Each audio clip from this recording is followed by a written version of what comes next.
کہ آدمی جو ہے وہ کہیں سے کہیں پہنچ جائے گا۔ سورہ رحمان جو ہے یہ جنات کہتے تھے یہ ہماری صورت ہے، حالانکہ نازل ہوئی حضور صلی اللہ علیہ وسلم پر، لیکن جنات یہ کہتے تھے کہ یہ ہماری صورت ہے، سورۃ الجان۔ اور کیوں کہتے تھے ہماری صورت ہے؟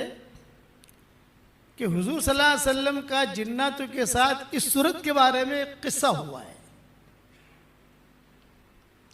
وجہ اس کی یہ کہ حضور صلی اللہ علیہ وسلم نے یہ صورت پہلے جناتوں کو سنائی، بعد میں صحابہ کو سنائی۔ تو جب جناتوں کو سنائی حضور صلی اللہ علیہ وسلم نے یہ صورت، تو جنات بہت تھے، تو حضور صلی اللہ علیہ وسلم پڑھتے تھے فَبِأَيِّ آلَاءِ رَبِّكُمَا تُكَذِّبَانِ، تو سارے کے سارے جنات جو ہے جواب میں ایک ساتھ کہتے تھے ارے اللہ تیری کون سی نعمتوں کی ہم ناشکری کریں گے، ہم تو تیرے شکر کے اور احسان کے نیچے دبے ہوئے۔ ہر مرتبہ فَبِأَيِّ آلَاءِ رَبِّكُمَا تُكَذِّبَانِ جب پڑھتے حضور صلی اللہ علیہ وسلم تو جنات یہ جواب دیتے۔ اچھا حضور صلی اللہ علیہ وسلم نے یہی صورت واپس آ کر صحابہ کو سنائی، تو صحابہ جو ہے سارے کے سارے سنتے رہے، کسی نے کوئی جواب نہیں دیا۔ جب آپ نے پوری صورت پوری کر لی تو آپ نے فرمایا تم سے تو جنات اچھے ہیں، تم سے تو جنات اچھے۔ ہر مرتبہ یہ کہتے رہے فَبِأَيِّ آلَاءِ رَبِّكُمَا تُكَذِّبَانِ میں پڑھتا تو جواب میں کہتے ارے اللہ تیرے احسانات تو ہم پر اتنے ہیں کہ ہم تو تیرے احسانات کے نیچے دبے ہوئے ہیں۔ پھر حضور نے کہا جب تم سورہ رحمان پڑھو اور فَبِأَيِّ آلَاءِ رَبِّكُمَا تُكَذِّبَانِ پر پہنچو، اور آخر میں جب پہنچو نماز میں نہیں عام جیسے پڑھتے ہیں تو یہ کہہ دیا کرو۔ وہ ساری کی ساری تفصیل میں نے واٹس ایپ کے سبقوں میں اور اپنی کتابوں میں لکھ بھی دی ہے، واٹس ایپ کے سبقوں میں بیان بھی کر دیے اور بیانوں میں بھی کہہ دیے۔ اب جناتوں کے متعلق کچھ سن لو۔ آپ صلی اللہ علیہ وسلم نے تقریباً 6 بیان کیے ہیں جناتوں میں، اور جناتوں نے جتنا حضور صلی اللہ علیہ وسلم کا ساتھ دیا اتنا انسانوں نے نہیں دیا۔ انسان تو جو ہے لڑائی پر آ گئے، احد میں لڑائی پر آ گئے، بدر میں لڑائی پر آ گئے، خندق میں لڑائی پر آ گئے، مخالفت کی۔ جناتوں نے مخالفت نہیں کی، بات مان لی جناتوں نے، کہ جب پتہ چلا کہ دنیا میں کچھ ہوا ہے تو یہ سارے کے سارے جنات جو ہے وہ ڈھونڈنے کے لیے نکلے کہ دنیا میں کچھ ہوا ہے۔ چاند کے 2 ٹکڑے بھی ہو گئے اور کچھ فضائیں بھی کچھ الگ الگ ہیں۔ تو وادی نخلا میں جب پہنچے تو حضور صلی اللہ علیہ وسلم وہاں فجر کی نماز پڑھا رہے تھے، اور جناتوں نے پیچھا کر آ رہے یہی ہے معاملہ، جو معاملہ ہے دنیا بھر میں وہ یہی ہے۔ اسی وجہ سے سارا دنیا کا نظام بدلا ہوا ہے، خالی مکہ مدینہ کا نظام نہیں، ساری دنیا کا نظام بدلا ہوا یہی ہے۔ تو جنات جو ہے وہ چپکے سے سن کر چلے گئے، حضور سے ملے نہیں۔ آپ صلی اللہ علیہ وسلم نے نماز پڑھا کر فارغ ہوئے تو قرآن کی آیتیں نازل ہوئی۔ وَإِذْ صَرَفْنَا إِلَيْكَ نَفَرًا مِّنَ الْجِنِّ يَسْتَمِعُونَ الْقُرْآنَ فَلَمَّا حَضَرُوهُ قَالُوا أَنصِتُوا فَلَمَّا قُضِيَ وَلَّوْا إِلَىٰ قَوْمِهِمْ مُنذِرِينَ قَالُوا يَا قَوْمَنَا إِنَّا سَمِعْنَا، یہ جناتوں نے کہا۔ جب جنات پہنچے تو جو جنات کا سردار تھا اس نے کہا خاموش رہو خاموش رہو خاموش رہو، سنو سنو سنو کیا پڑھ رہے ہیں۔ بس انہوں نے سنا، قرآن سنا، سنتے ہی جو ہے واپس بھاگے، اور اپنے جو بڑا بادشاہ تھا یا جو بڑا آدمی تھا ان کا، انہوں نے جا کر کہا کہ دیکھو یہ ایسی باتیں ہوئی ہیں۔ تو کئی جن جو ہے حضور کو دیکھے بغیر بھی مسلمان ہو گئے۔ تو یہ امام صاحب نے جو نماز پڑھی اس پر میں قصہ پڑھائی، اس پر میں قصہ سنا رہا ہوں جناتوں پر۔ تو حضور صلی اللہ علیہ وسلم کے پاس باقاعدہ تاریخ لینے آتے تھے، جیسے تاریخ دی جاتی ہے نا، ابھی بنگلور جانا ہے، کون سے تاریخ میں جائیں گے، کیا کریں گے، کیا، تو آپ کے پاس بھی ٹائم لینے آتے تھے. 3 بیان مکہ مکرمہ میں ہوئے ہیں، 3 بیان مدینہ منورہ میں ہوئے ہیں. حضور صلی اللہ علیہ وسلم جاتے تھے بہت اہتمام کے ساتھ، اور بہت اہتمام کے ساتھ بیان فرماتے تھے. روایتوں میں ہے کہ ایک مرتبہ حضور صلی اللہ علیہ وسلم نے مدینہ میں اعلان کیا اصحاب صفہ میں، اور اصحاب صفہ میں یہ اعلان کیا کہ بھی اصحاب صفہ کا مطلب یہ کہ بھوکے لوگ ہوتے تھے بیچارے، فاقے ہوتے تھے ان پر. تو آپ نے اعلان کیا میرے گھر پر آج کچھ کھانے کا چیزیں آ گئی ہیں، تو تم لوگ آ جاؤ، کھانا کھا لو. یہ حدیث میں آتا ہے. تو سارے کے سارے گئے اور جا کر کھانا کھایا، خوش ہو گئے. حضور صلی اللہ علیہ وسلم جب مسجد میں آئے تو عبداللہ بن مسعود بیٹھے ہوئے تھے. آپ نے کہا کہ ارے عبداللہ تم کھانے کے لیے نہیں آئے. تو عبداللہ بن مسعود نے کہا کہ حضرت آپ نے کہا تھا صفہ والے آویں، میں تو صفہ والوں میں ہوں نہیں، ہوں صفہ والوں جیسا ہی، یعنی فقیر ہوں، میرے پاس کھانے پینے کی چیزیں نہیں ہیں، لیکن میں صفہ والے لوگوں میں سے تو ہے نہیں، تو میں کیسے آؤں. آپ نے فرمایا ٹھیک ہے میں گھر جاتا ہوں، اگر کوئی چیز کہیں سے آ گئی تو میں تمہیں بلاتا ہوں. عبداللہ بن مسعود جو ہے بھوکے تھے اور بیٹھے ہوئے تھے کہ شاید کوئی چیز ہدیہ آئے گی تو حضور صلی اللہ علیہ وسلم بلائیں گے مجھے. اتنے میں حضور صلی اللہ علیہ وسلم کی باندی آئی، اور اس باندی نے آ کر کہا کہ حضور یاد کر رہے تمہیں. عبداللہ بن مسعود کہتے ہیں میں خوش ہو گیا، آ گیا کھانا، چلو بھی اپنا بھی بھلا ہو گیا، پیٹ بھر کے کھاؤں گا. اب وہاں جب میں گیا تو کھانا تو تھا نہیں، لیکن حضور صلی اللہ علیہ وسلم اچھے کپڑے بدل کر، خوشبو لگا کر، تیار ہو کر، جیسے کسی جگہ جانا ہو تو آدمی تیار ہو کر سیٹ ہو کے نکلتا ہے، حضور صلی اللہ علیہ وسلم کسی کے انتظار میں باہر ہی کھڑے تھے. مطلب کہ کھانا نہیں ہے، حضور کے ساتھ جانا ہے. اب میں ٹینشن میں پڑ گیا کہ شاید حضور صلی اللہ علیہ وسلم کھانے کو کچھ کہتے، یہ تو کھانے کی میٹر ہے نہیں. آپ نے جو میرا ہاتھ پکڑا اور ہاتھ پکڑ کر کہا کہ چلو عبداللہ. اب ہاتھ جو حضور نے پکڑا تو میں تو یہ نہیں کہہ سکتا حضرت بھوک لگی ہے، چل دیا.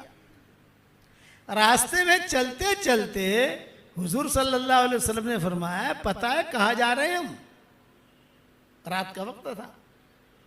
نہیں حضرت، یہ کہا جناتوں میں بیان کرنے جا رہے ہیں. عبداللہ بن مسعود کہتے ہیں میری بھوک تو وہی ختم ہو گئی. جناتوں میں بیان کرنے جا رہے ہیں، آج کی ہماری تاریخ ہے. اب یہ کہ میں کس کو لوں تو تم بیٹھے ہوئے تھے تو تمہیں یاد آ گئے، بھی کس اور کو لیتا، لیکن کہ تمہیں یاد آ گئے. چلو لیکن دیکھو ایک بات یاد رکھنا، میں وہاں جا کر بیان کروں گا تو آپ کو عجیب عجیب شکلیں دکھیں گی. کسی کے دانت نکلے ہوئے ہوں گے، کسی کے سر کے اوپر سنگ ہوگا، اور کسی کے منہ میں سے آگ نکل رہی ہوگی. یہ ساری شکل حضور نے ساری بیان کی، عجیب عجیب شکلیں ہوں گی. تو تم جو ہے ایک تو گھبرانا مت، اور دوسرا کہ میں دائرہ بنا کر تمہیں بٹھاؤں گا اس سے نکلنا مت. ارے حضرت گھبرانا مت، میں ایسی شکلیں دیکھوں گا تو انسان ہے، فطری چیز ہے، کبھی گھبرانا مت. حضرت آپ نے فرمایا دیکھ میں ایک دائرہ بناؤں گا، اس دائرے میں بھی رہوں گا، اس دائرے میں تو بھی رہنا، اور اس دائرے سے تو نکلنا مت، بس تیرا کام یہ ہے. تو عبداللہ بن مسعود نے کہا کہ حضرت میں تو آپ کا پاؤں پکڑ کر آنکھیں بند کر کے بیٹھ جاؤں گا، جہاں آپ وہاں میں. آپ کو چک لے گئے تو مجھے بھی لے جائیں گے، اور اگر آپ کا اکرام کیا تو میرا بھی اکرام کریں گے، لیکن میں تو آپ کا پاؤں پکڑ کے بیٹھ جاؤں گا. اس پر حضور صلی اللہ علیہ وسلم نے کئی باتیں جناتوں میں کہی، کئی باتیں کہی. جناتوں نے شکایت بھی کی انسانوں کی کہ انسان ہمارے ساتھ ایسا کرتے ہیں. لمبے بیانات ہیں، لمبی مضمون، لیکن امام صاحب نے خلق الانسان من صلصال کالفخار جو پڑھا ہوا خلق الجان من مارج من نار، تو یہ مضمون میرے ذہن میں آیا، حالانکہ کئی سالوں سے میں نے مضمون بیان نہیں کیا ہے. تو جنات نے حضور صلی اللہ علیہ وسلم کا بہت احترام کیا. عبداللہ بن مسعود کہتے تھے کہ سارے کے سارے ایسے دھیان سے سنتے تھے کہ انسان نہیں سنتے. انسان تو کبھی یہاں دیکھے گا, کبھی پانی لائے گا, کبھی بھائی کیا ہوا دیکھ ذرا, اشارہ کرے گا, وہاں کچھ نہیں. اسی لیے جناتوں کا حضور صلی اللہ علیہ وسلم بہت بیان کرتے تھے اہتمام کے ساتھ. آپ صلی اللہ علیہ وسلم کو جب طائف حضور صلی اللہ علیہ وسلم تشریف لے گئے تو طائف والوں نے نکالا, مکہ سے نکل گئے, طائف والوں نے نکالا. اب جو بیچ بیچ میں آ گئے, طائف جا نہیں سکتے. طائف والوں نے کہہ دیا ہم نے نکال لیا, تم یہاں مت آنا. مکہ والے کہتے تھے کہ ہمارے یہاں سے ایگزٹ ہو گئی, اب تم داخل نہیں ہو سکتے. تو بیچ بیچ میں رہے حضور صلی اللہ علیہ وسلم. حضرت زید ابن حارثہ ساتھ تھے, دونوں کے دونوں. تو زید ابن حارثہ کہتے تھے کہ حضرت ہم تو پریشانی میں آ گئے, وہاں بھی نہیں جا سکتے, یہاں بھی نہیں جا سکتے, اور بیچ بیچ میں ہے. تو حضور صلی اللہ علیہ وسلم جو ہے مکہ کے بڑے بڑے لوگوں کو بلاتے تھے, چودھریوں کو, اور کہتے تھے بھئی دیکھو ہم طائف گئے تھے لیکن یہ کہ وہاں تو ہمارا کام کچھ ہوا نہیں, لیکن بھئی ہمیں تم امن دو تو پھر ہم مکہ میں آ جاویں. اس لیے کہ امن دینے کا مطلب یہ کہ ایک آدمی ٹکٹ دے دے, آپ آ جاؤ, ہم آپ کے رہنے کا, کھانے کا, پینے کا انتظام کریں گے. تو سارے کے سارے مکہ کے جو چودھری تھے سب نے انکار کر دیا, بھئی اب نہیں کر سکتے. لیکن ابو جہل کا مقابلہ کون کرے, ابو لہب کا مقابلہ کون کرے, یہ بڑے بڑے چودھریوں کا مقابلہ کون کرے. آپ کا بائیکاٹ کیا تھے تو ہمارا بھی بائیکاٹ کر لیں گے, ہم نہیں کر سکتے. اچھا, حضور صلی اللہ علیہ وسلم کا نکاح خدیجہ کے ساتھ ہو گیا تھا, بچیاں پیدا ہو گئی تھی, سارا نظام تھا. اب تو اسلام آ گیا, اسلام لے کر ہی گئے تھے وہاں طائف. تو یہ جنات تھے جو راستے میں مدد کرتے تھے حضور کی. انسان تو کوئی جا نہیں سکتا, کھانا ہے, پینا ہے, طائف کے انگور ہیں, یہ ہے, وہ ہے, وہ چپکے سے دے دلا کر چلے جاتے تھے. حضور صلی اللہ علیہ وسلم بڑے پریشان, کے بھی بیچارے یہ لوگ آتے ہیں, کام کر کے چلے جاتے ہیں, دے جاتے ہیں, ان کو ہم دعوت بھی دیتے ہیں, لیکن یہ کہ ہم یہ انسان ہماری مدد کب کریں گے. تو مکہ مکرمہ میں ایک چودھری تھا, اس کا نام تھا مطعم. حضرت عائشہ رضی اللہ تعالی عنہ کی منگنی پہلے اس کے بیٹے کے ساتھ ہوئی تھی. مطعم اس کا نام تھا, بہت بڑا چودھری تھا, مشرک تھا, اور شرک کی حالت میں ہی مرا.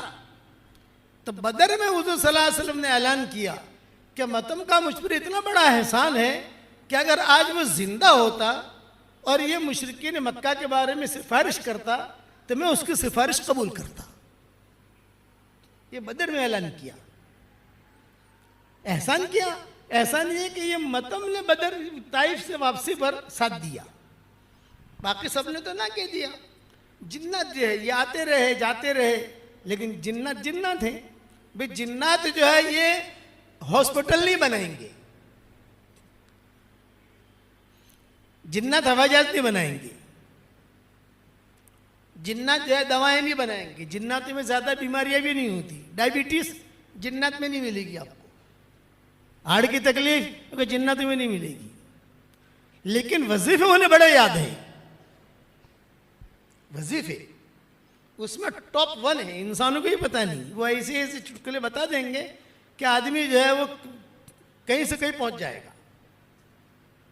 وَأَصِيلًا هُوَ الَّذِي يُصَلِّي عَلَيْكُمْ وَمَلَائِكَتُهُ لِيُخْرِجَكُم مِّنَ الظُّلُمَاتِ إِلَى النُّورِ وَكَانَ بِالْمُؤْمِنِينَ رَحِيمًا. تحيتهم يوم يلقونه سلام وأعد لهم أجرا كريما. يا أيها النبي إنا أرسلناك شاهدا ومبشرا ونذيرا وداعيا إلى الله بإذنه وسراجا منيرا وبشر المؤمنين بأن لهم من الله فضلا كبيرا. ولا تطع الكافرين والمنافقين ودع أذاهم وتوكل على الله وَكَفَى بِاللَّهِ وَكِيلًا۔ صدق اللہ العظیم۔ قابل احترام بھائیوں، دوستو، بزرگوں، پیدل حج کرنا یہ بہت آسان ہے۔ پیدل جماعت میں سال لگانا یہ بہت آسان ہے۔ عمرہ کرنا یہ بہت آسان ہے۔ مسجد بنانا یہ بھی بہت آسان ہے۔ مدرسے بنانا یہ بھی بہت آسان ہے۔ پڑھنا پڑھانا، بیان کرنا، گشت کرنا، یہ چیزیں آسان ہیں، لیکن اپنے دل کو صاف رکھنا یہ بہت مشکل ہے۔ گھر جا کر اسے سوچنا میں نے کیا کہا ہے۔ جب تنہائی میں آپ جاؤ نا گھر، بالکل ذہن فارغ ہو، تو سوچنا کہ مولوی صاحب نے کیا بات کہہ دی یار۔ یہ ہمارے سارے دین کے جتنے معاملات ہیں وہ آسان ہیں، کوئی مشکل نہیں ہے۔ مسجد بنانا بھی آسان ہے۔ پیدل جماعت میں زیادہ سے زیادہ آدمی سال لگائے گا، کتنا لگائے گا؟ 3 چلے لگاتے ہیں، 7 چلے لگاتے ہیں، پڑوس میں 7 چلے لگاتے ہیں۔ لیکن دل صاف رکھنا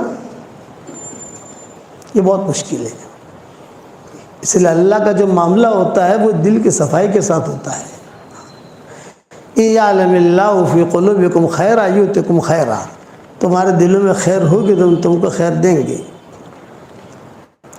بیوی بھی سوئی ہوئی ہے، شوہر بھی سویا ہوا ہے، اور دونوں کے دلوں کے اندر کچرا بھرا ہوا ہے، کہاں سے اللہ کی مدد آئے گی؟ کہ صاحب ہم مسجد میں نماز بھی پڑھ رہے ہیں اور ہمارے دل جو ہے تحسبهم جميعا وقلوبهم شتى، یہ قرآن میں ہے، تحسبهم جميعا وقلوبهم شتى۔ ان کو سب کو دیکھیں گے آپ کے بالکل جو ہے ایسا اچھے طریقے سے بیٹھے ہوئے ہیں، نماز پڑھ رہے ہیں، سب پڑھ رہے ہیں، لیکن دلوں کے اندر اختلاف ہے، کس کے دل میں کیا، کس کے دل میں کیا، کس کے دل میں کیا۔ تو اللہ کا جو معاملہ ہوتا ہے وہ دل کے ساتھ ہوتا ہے۔ اسی لیے حدیث شریف میں آتا ہے کہ اللہ تعالیٰ تمہاری صورتوں کو نہیں دیکھتا، کہ تمہارے مال کو بھی نہیں دیکھتا کتنا مال ہے، لیکن ڈائریکٹ اللہ کی نگاہ انسان کے دل پر جاتی ہے۔ دل میں اگر گند بھری ہوئی ہے تو کوئی عبادت قبول نہیں ہوگی، اور دل صاف ہے تو عبادت بھی قبول ہوگی، دعا بھی قبول ہوگی۔ عشاء کی نماز ہم نے پڑھی اور دل کے اندر کچرا بھرا ہوا ہے، کسی کے بارے میں حسد ہے، کسی کے بارے میں بدگمانی ہے، کسی کے بارے میں کیا ہے، کسی کے بارے میں کیا ہے، تو کیا کہتے ہیں کہ نیکیاں مل جائیں گی۔ فرشتہ کیا لکھے گا کہ اس نے عشاء کی نماز پڑھ لی،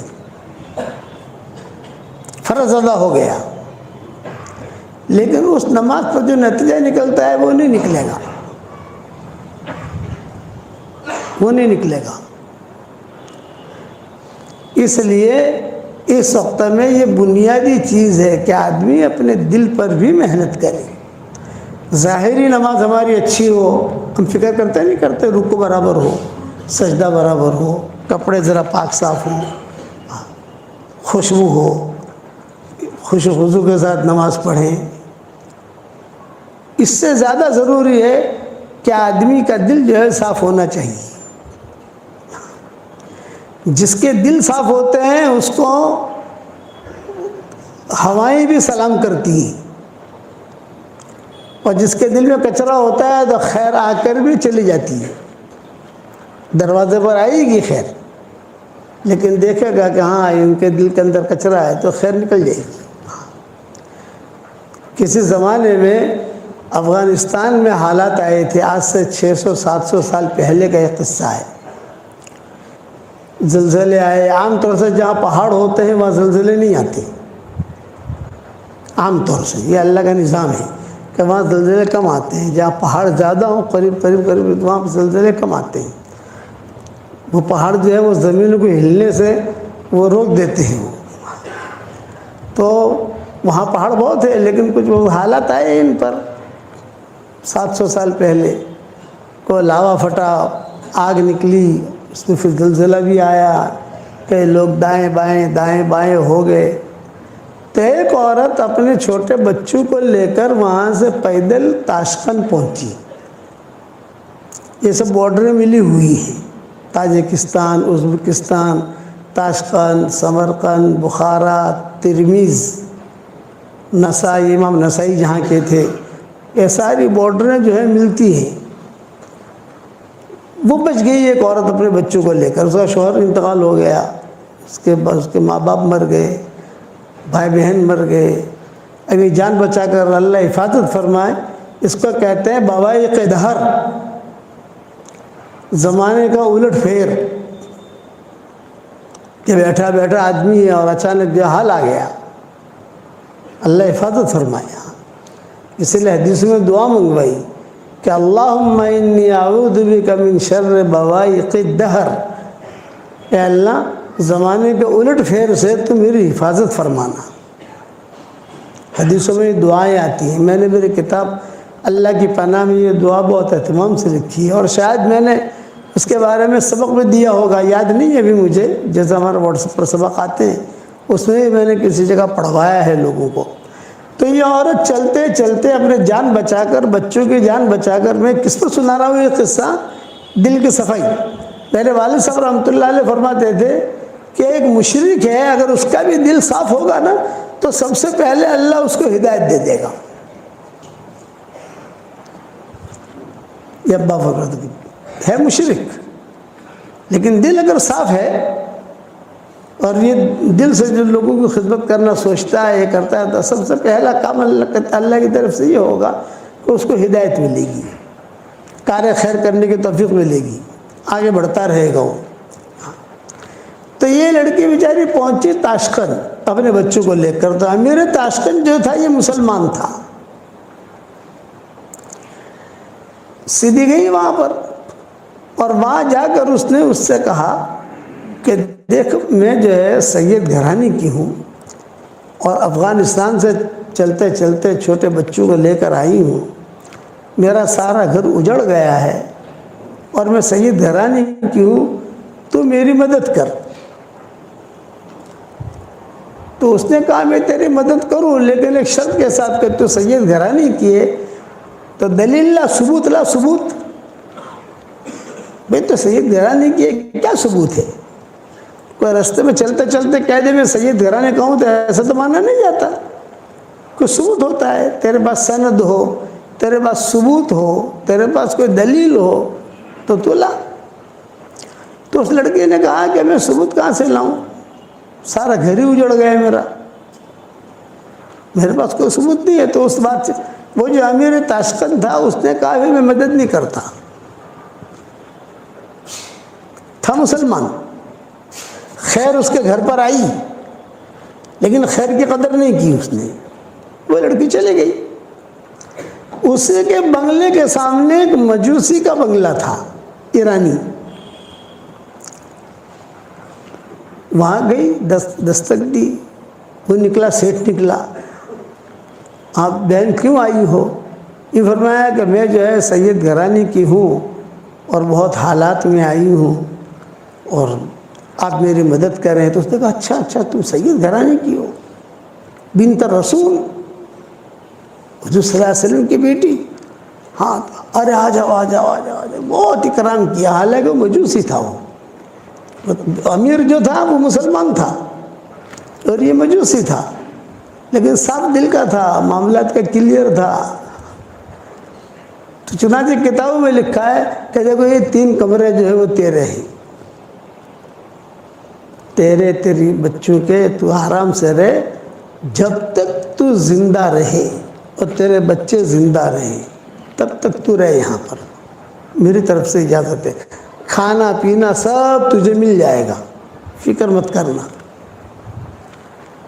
خیر لڑکی خوش ہو گئی کہ اس مسلمان نے مدد نہیں کی، یہ مجوسی نے مدد کی. رات کو وہ جو امیر تاشقند تھا یہ سویا. اس نے خواب میں دیکھا کہ جنت سجی ہوئی ہے، لدی ہوئی ہے، اور حضور صلی اللہ علیہ وسلم اس جنت کی چابی لے کر باہر کھڑے ہیں.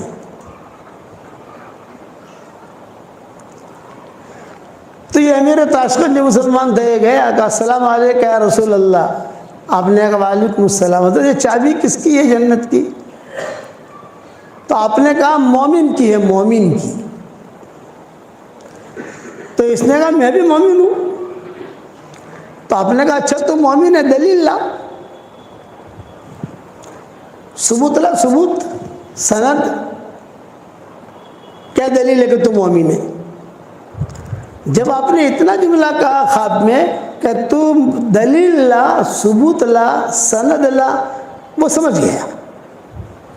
پھر حضور صلی اللہ علیہ وسلم نے ڈانٹا اس کو خواب میں، میری بیٹی تیرے پاس آئی تھی اور کہا میں سید گھرانے کی ہوں، اور تو نے دلیل مانگی، ثبوت مانگا، سند مانگی، اور تو نے اس کی مدد نہیں کی، تو میں تجھے چابی کیسے دوں؟ تو مومن ہے، دلیل لا۔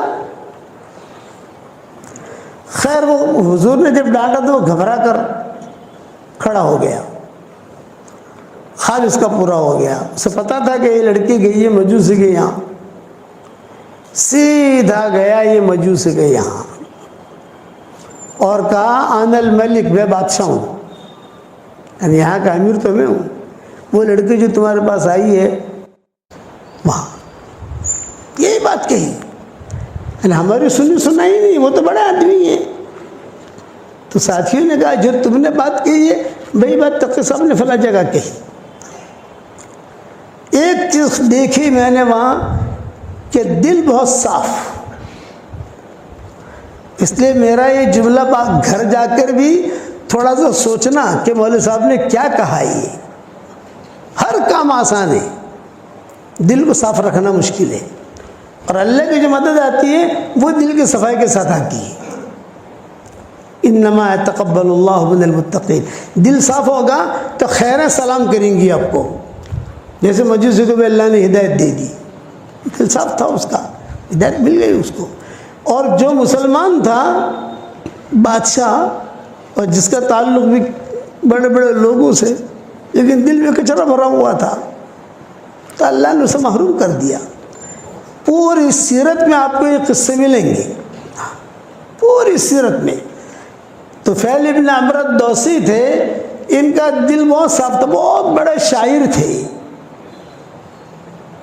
قبیلے بنی دوس، حضرت ابو ہریرہ اسی قبیلے کے تھے رضی اللہ تعالی عنہ۔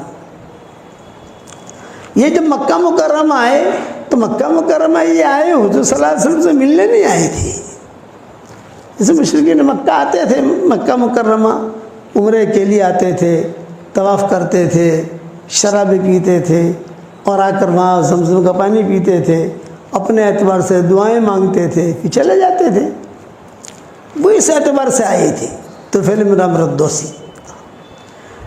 تو مشرکین مکہ کو پتہ چلا کہ طفیل آئے ہیں، طفیل آئے ہیں، بہت ہمارے علامہ اقبال کیسے معروف ہیں کہ علامہ اقبال کے اشعار، علامہ اقبال، ویسے ہی طفیل بن عمرو الدوسی تھے،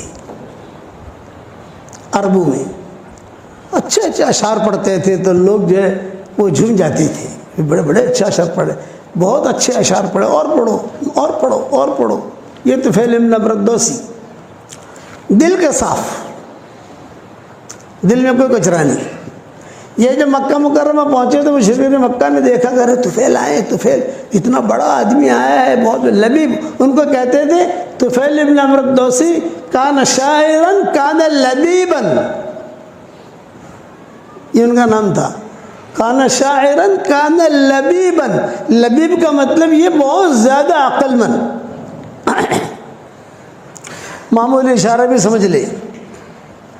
تو مشرکین مکہ نے ان کو گھیر لیا اور گھیر کر یوں کہا کہ طفیل تم یہاں مکہ میں آئے ہو، لیکن تمہیں پتہ چلنا چاہیے ایک آدمی ہے جس کا نام محمد احمد ہے، وہ اپنے آپ کو کہتا ہے میں اللہ کا نبی ہوں، تو تم جو ہے اس کی بات مت سننا، اس کی بات میں اتنا جادو ہے کہ تمہارے شہر میں جادو نہیں ہے، تم جو اشعار پڑھتے ہو اشعار میں جادو نہیں ہے، بس اس کی بات تمہارے کان میں نہ پڑے۔ خوفنی، حدیثوں کو جملہ خوفنی، ڈرایا مجھے، بہت ڈرایا بہت ڈرایا، اور میں ڈر بھی گیا۔ انسان جو ہے یہ تو کمزور ہے نا، کسی چیز کے بارے میں کچھ کہو کہ جو کہ بکری کو دیکھنا مت، بکری کو دیکھنا مت، اتنی بات تم چلاؤ تو لوگ یہ واقعہ دیکھنا چھوڑ دیں گے اس کو۔ انسان اثر لیتا ہے، جنات اثر نہیں لیتا۔ انسان جلد باز ہے، جنات جلد باز نہیں ہے۔ انسان جھگڑالو ہے، جنات جو جھگڑالو نہیں ہے۔ اسی لیے قرآن میں کہا وَكَانَ الْإِنسَانُ أَكْثَرَ شَيْءٍ جَدَلًا، انسان جھگڑالو۔ جنات کے بارے میں اللہ نے نہیں کہا یہ جھگڑالو ہے۔ وَكَانَ الْإِنسَانُ عَجُولًا، انسان جلد باز ہے۔ اِذَا مَسَّهُ الشَّرُّ جَزُوعًا وَإِذَا مَسَّهُ الْخَيْرُ مَنُوعًا، یہ انسان کی صفتیں بیان کی ہیں، جناتوں کی صفت بیان نہیں کی کہ ان کے یہاں جلد بازی نہیں ملے گی، ان کے یہاں جھگڑا نہیں ملے گا۔ بتھم بتھا تھوڑی بہت تو ہوگی، لیکن ہماری طرح جھگڑے نہیں ہوں گے کہ اس کو قتل کر دے، اس کو قتل کر دے، اس کا مال ہڑپ کر جاوے، اس کا مال ہڑپ کر جاوے، یہ چیز نہیں۔ اپنی زندگی گزاریں گے وہ۔ تو یہ انسان کے بارے میں کہا وَكَانَ الْإِنسَانُ أَكْثَرَ شَيْءٍ جَدَلًا۔ ان لوگوں نے جو مکہ والوں سے اتنا ڈرایا تو طفیل بن عمرو الدوسی کہتے تھے کہ مجھے اتنا ڈرایا یار، میں نے کبھی کسی کی برائی اتنی سنی نہیں جتنے انہوں نے حضور کے کیے۔ اور پھر اتفاق ایسا ہوا کہ حضور صلی اللہ علیہ وسلم تشریف لائے حرم میں اور آپ نے نماز کی نیت باندھ دی تو مشرکین مکہ نے کہا دیکھ وہ کھڑے ہیں، وہ ہے محمد، وہ بات مت سننا، وہ کھڑے دیکھ۔ اب میں اتنا ڈرا، میں نے کہا مجھے روئی لا کر دو، کہیں سے روئی، طواف کرنا ہے تو طواف کرنا ہے تو مجھے جو ان کی تم لوگوں نے ڈرایا ہے کہ اس کی بات تیرے کان میں نہیں پڑے، تیرے کان میں اگر اس کی بات پڑ گئی یا اس کی کوئی آواز پڑ گئی تو گیا۔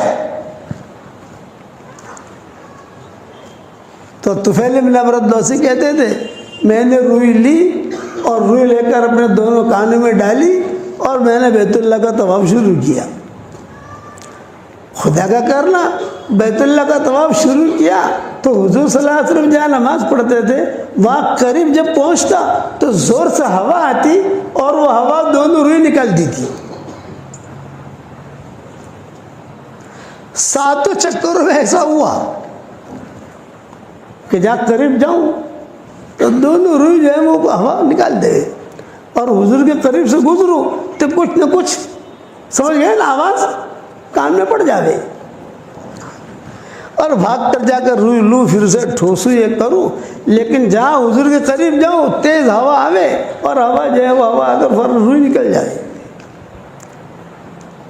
تو میں نے یہ سوچا، طفیل بن عمرو الدوسی کہتے تھے صاف دل کے آدمی تھے، کچرا نہیں تھا۔ آج آپ لوگ نیت کرو کہ ہمیں ہمارے دلوں کو صاف رکھنا ہے اور بہت تنہائی میں بیٹھ کے یہ میرا مضمون سوچنا کہ پیدل جماعت میں وقت لگانا بھی آسان ہے اور پیر کے پاس جانا بھی آسان ہے، مرید بننا بھی آسان ہے، مرید بنانا بھی آسان ہے، قرآن پڑھنا بھی آسان ہے، پیدل حج کرنا بھی آسان ہے، زکوٰۃ نکالنا بھی آسان ہے، لیکن دل کو صاف رکھنا یہ کڑا امتحان ہے، بہت سخت امتحان ہے۔ اس لیے ختم اللہ علی قلوبہم وعلی سمعہم وعلی ابصارہم غشاوہ، پہلے دل لائے۔ فی قلوبہم مرض فزادہم اللہ مرضا، دلوں کے اندر بیماریاں تھی تو بیماری کو اللہ نے اور بڑھا دیا۔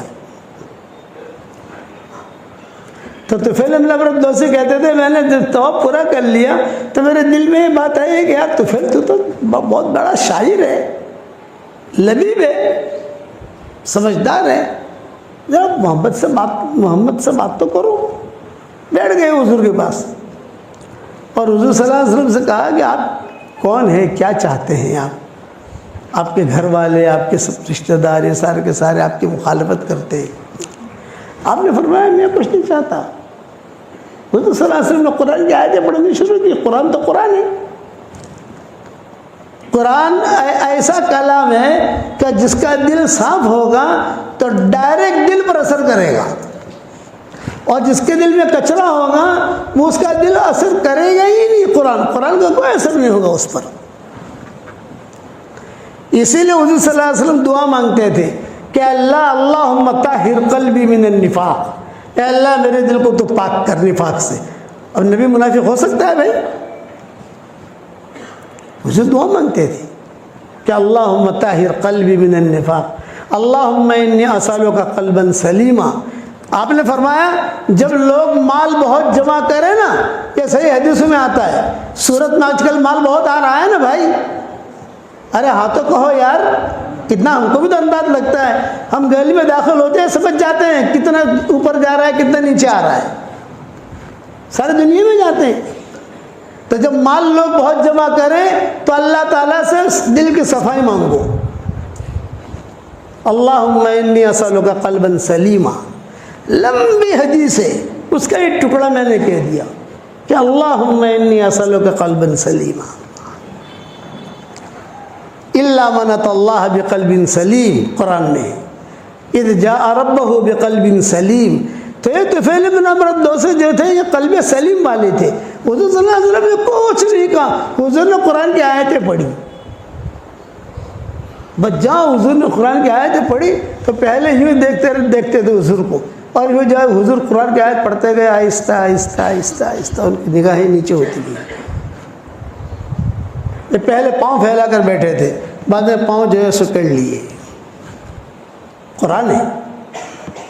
تو پھر حضور صلی اللہ علیہ وسلم سے پوچھا تھا آپ چاہتے کیا؟ میں کہتا ہوں مسلمان ہو جائے، کامیاب ہو جائے گا تو، یہ کہاں چکروں میں پڑھا ہے اس کے، تو مجھے کیا کرنا پڑے گا؟ یہ فرمایا کہ تم کلمہ پڑھ لے، مجھے اللہ کا نبی مان لے، مسلمان ہو گئے وہ۔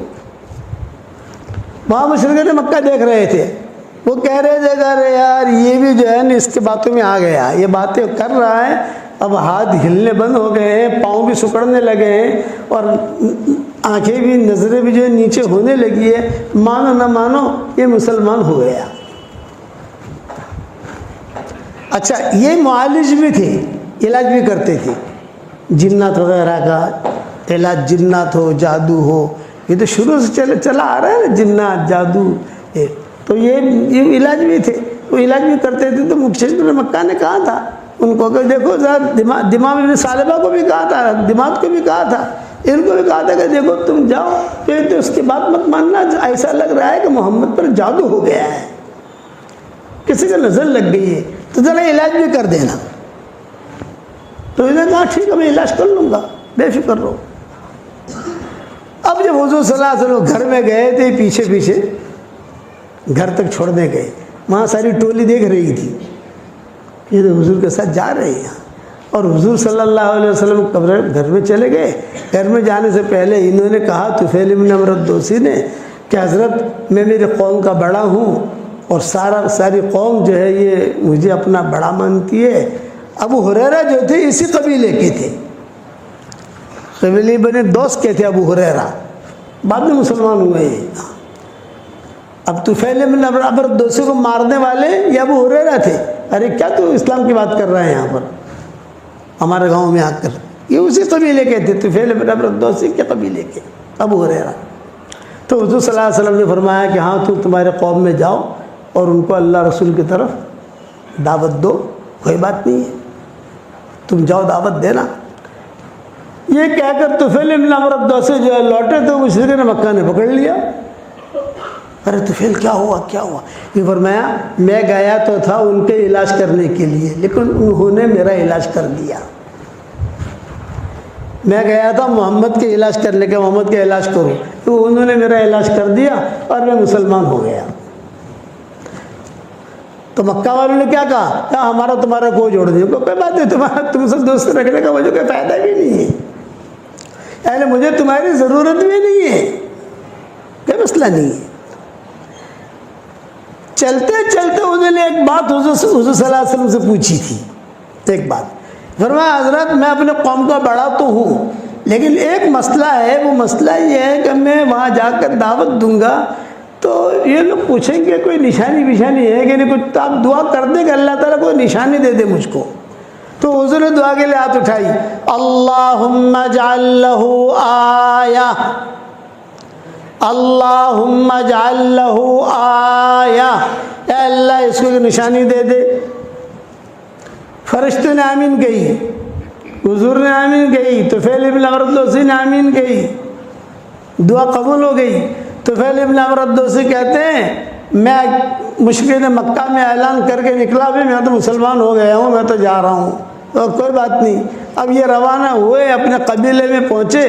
ان کا قبیلہ پہاڑوں کے بیچ میں رہتا تھا، یعنی ان کے قبیلے میں جانا ہو، داخل ہونا ہو تو جب پہاڑ سے اتر کر پھر نیچے جاؤ آپ تو ان کا قبیلہ ملے گا۔ سب کے گھر رہتے تھے وہاں، اور چاروں طرف پہاڑیاں۔ جب میں پہاڑی کے اوپر سے نیچے اترا تو اچانک میرے پیشانی سے نور نکلا، یہ طفیل کہتے تھے۔ اچانک میں گھبرا گیا، ارے کیا؟ اور میرا جو قبیلہ تھا یہ پورا کا پورا روشن ہو رہا ہے، جہاں دیکھوں وہاں روشنی، جہاں دیکھوں وہاں روشنی، یوں دیکھوں تو یوں روشنی، یوں دیکھوں تو یوں روشنی، یہ دیکھوں تو یوں روشنی۔ میں گھبرایا، پھر مجھے اچانک یاد آیا کہ ارے حضور صلی اللہ علیہ وسلم نے دعا مانگی تھی نا، اللہم اجعل لہ آیہ، اے اللہ ایک نشانی دینا ہے اس کو، یہ نشانی ہے۔ تو میں نے اللہ